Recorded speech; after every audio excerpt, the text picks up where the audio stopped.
I shouldn't have bought those hard drives. It sounds like a stupid thing to say, I know, but it's the truth. 3 weeks have passed since I found that file, and I still can't sleep right.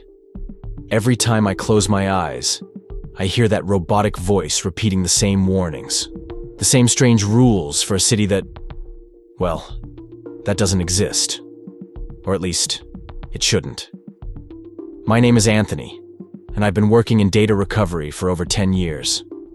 I buy lots of old equipment, faulty drives, computers that people throw away.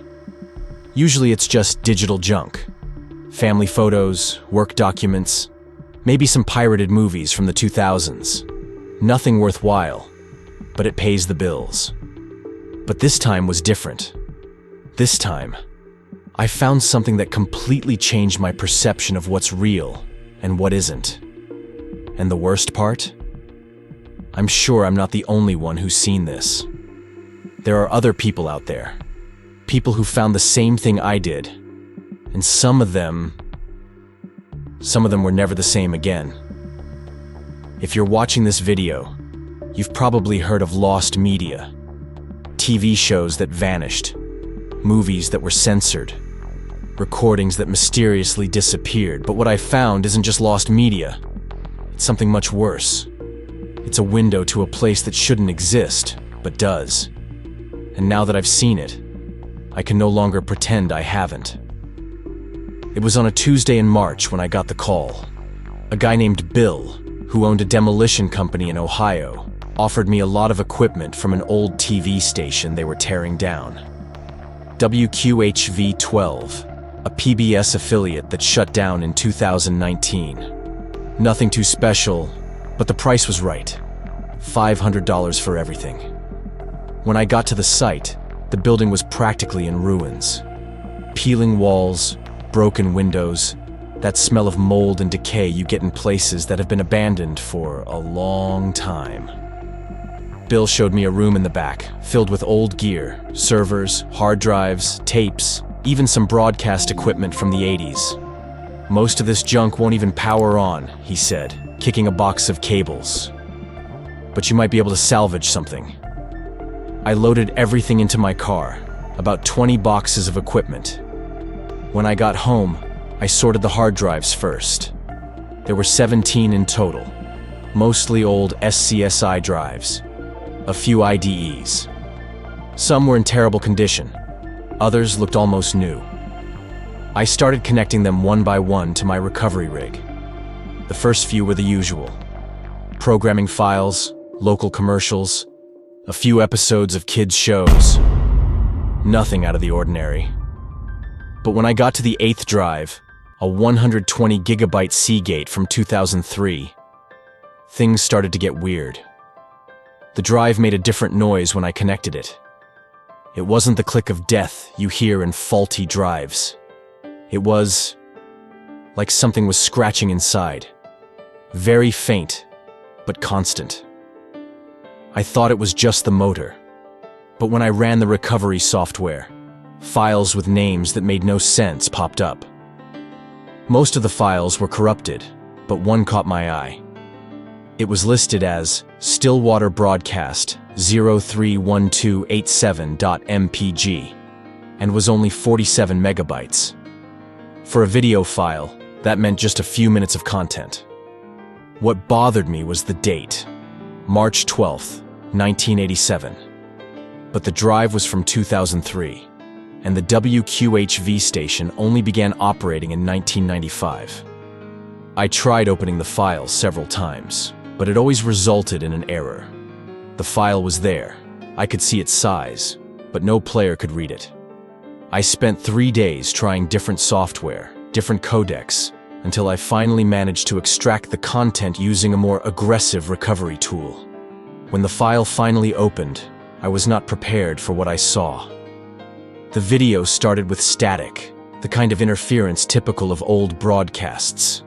Then, gradually, the logo of a TV station I had never seen before appeared. It wasn't the WQHV logo I knew.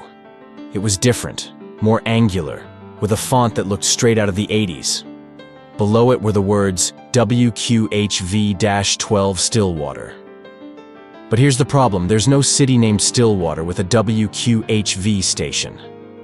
I searched for hours. There are several cities called Stillwater in the United States, in Oklahoma, Minnesota, New York. But none of them ever had a TV station with those characteristics. What confused me even more was the video quality.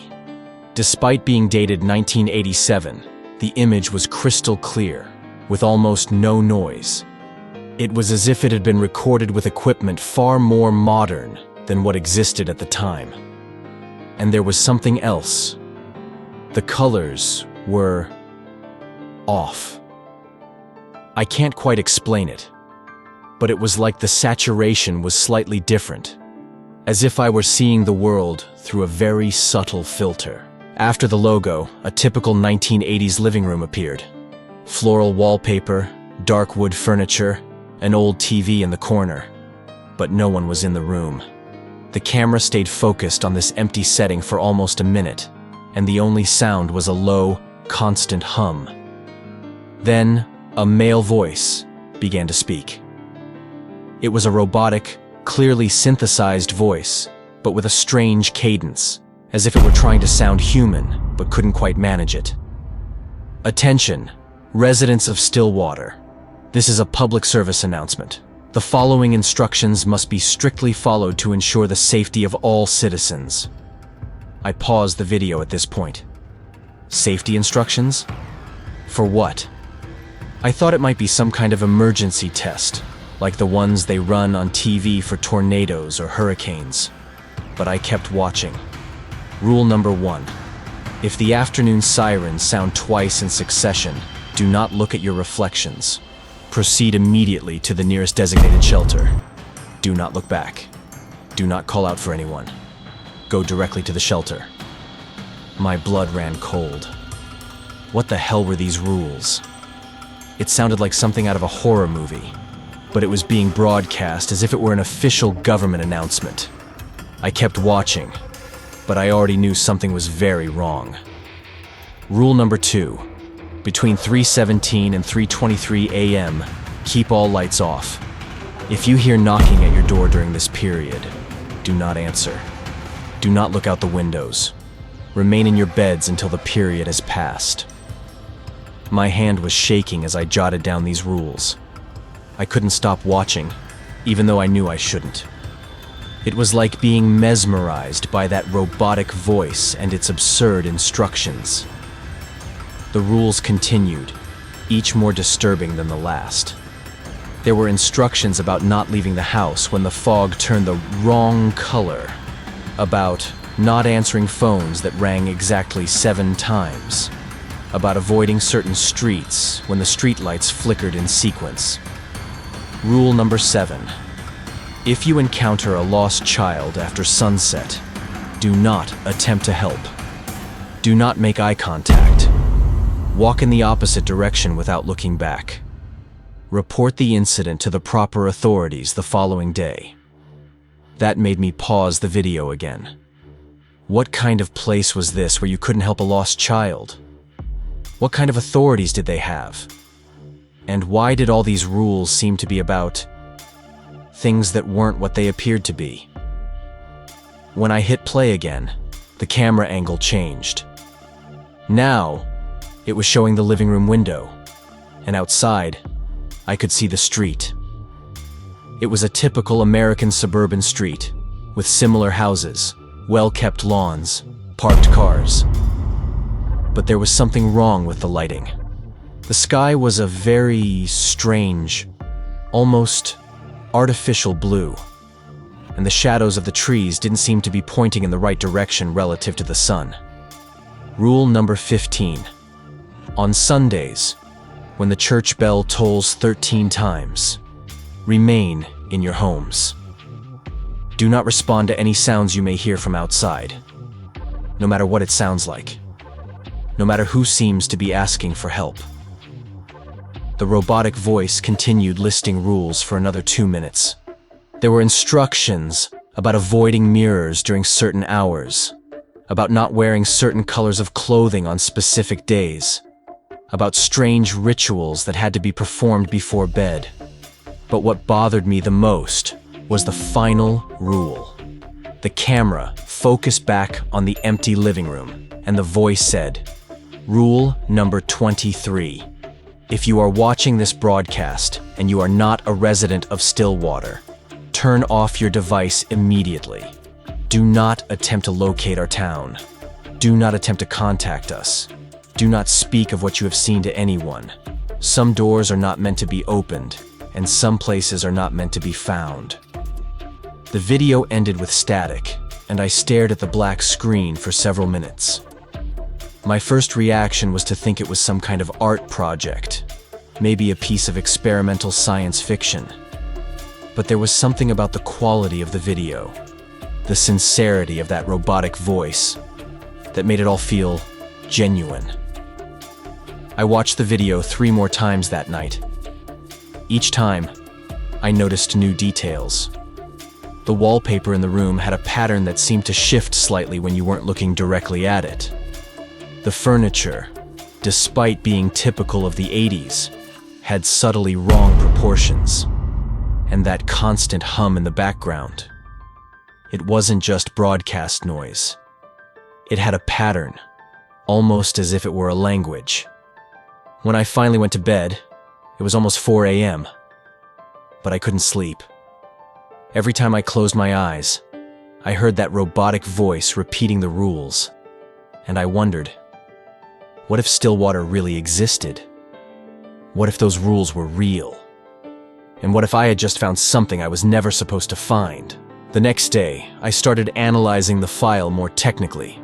I used metadata analysis software to try and find more information about its origin. The results were unsettling. According to the metadata, the file was created on March 12, 1987, at 3:47:33 p.m. This was impossible for several reasons. First, because the MPEG-1 format was only standardized in 1993. Second, because the compression used in the file was far more advanced than anything available in the 80s. And third, because the audio quality was digital, not analog, as it would have been in 1987. Even stranger, when I analyzed the file frame by frame, I found hidden information. Some frames contained data that wasn't visible to the naked eye but appeared when I increased the contrast or modified the saturation. They were numbers, coordinates, codes I couldn't decipher. I decided to research emergency broadcasts from the 80s. I found several examples of tests from the emergency broadcast system of that era, but none looked like what I had found. The official broadcasts were direct, without all that elaborate language about reflections and lost children. That's when I started looking in lost media forums. I posted a few screenshots of the video, without revealing the full content, following rule number 23, and asked if anyone had seen anything similar. The response was immediate and frightening. At least 7 people replied that they had found similar files, always on old hard drives, always related to defunct TV stations, always with names of towns that didn't exist. Stillwater, Quiet Haven, Millbrook, Shadyside. All with similar broadcasts, all with strange rules, all with the same robotic voice. A user named DataDigger91 sent me a private message. "Dude, you shouldn't have posted this. They don't like it when people talk about the broadcasts. I've seen people disappear after digging too deep." I thought it was paranoia. But when I returned to the forum the next day, my post had been removed. Not deleted by me, but completely removed, as if it had never existed. My account was also suspended, with no explanation. I tried to contact DataDigger91 through other means, but all of his social media accounts had been deactivated. It was as if he had never existed. That made me extremely nervous, but also more determined to find the truth. I started noticing other patterns in the file. The exact duration was 3 minutes and 17 seconds, the same time mentioned in rule number 2. The hidden coordinates in the frames pointed to a location in the middle of Ohio, in an area that appeared on maps as a national forest. When I checked on Google Earth, there was a pixelated blur covering that specific region. The more I investigated, the more I realized I had stumbled upon something much bigger than a simple piece of lost media. It was as if there was an entire network of similar broadcasts, all connected, all trying to communicate something to an audience that was never supposed to be watching. I decided to do something that was probably the worst decision of my life. I went to Ohio to investigate the coordinates in person. I got in my car on a Friday morning and drove for 8 hours until I reached the area indicated by the file's metadata. The area was exactly as it appeared on Google Earth. National forest, with a few secondary roads winding through the trees. But when I arrived at the exact point of the coordinates, I found something that shouldn't have been there. There was a road. A paved, well-maintained road that simply did not exist on any map. My GPS went crazy when I tried to pinpoint the location, only showing static. But the road was there, as real as any other. I followed the road for about 20 minutes until I reached a green sign, the kind you see on state highways. The sign read, "Stillwater, 5 miles." My heart pounded. I had found a town that didn't exist, but when I got to where Stillwater should have been, there was nothing. Just a clearing in the forest with a few old lampposts and pieces of concrete on the ground, as if an entire town had been removed, but they left a few traces behind. That's when I realized I wasn't alone. There was a car parked at the edge of the clearing, a gray sedan, with a man sitting in the driver's seat watching me. When I made eye contact with him, he waved me over. "You found one of the files too," he said as I approached. It wasn't a question, it was a statement. "My name is Robert. I found the Quiet Haven file 3 years ago." Robert told me there were at least 24 people who had found similar files. They had all tried to locate the mentioned towns, and they had all ended up in this same spot. According to him, Stillwater and the other towns did exist, but not in our world. They're leaks, he explained. Broadcasts from a place that's an overlay to ours, but isn't ours. Sometimes the boundaries get thin, and things cross over from one side to the other. The files are evidence that there are other versions of the United States, other places where the rules are different. I wanted to disbelieve him, but the road I had just driven on didn't exist on any maps. The sign I had seen shouldn't have been there. And the more I thought about the rules from the broadcast, the more they made sense as a survival guide for a world where things didn't work as they should. That was 3 weeks ago. Since then, my life has completely changed. Not because of what I discovered, but because of what discovered me. First, the phone calls started.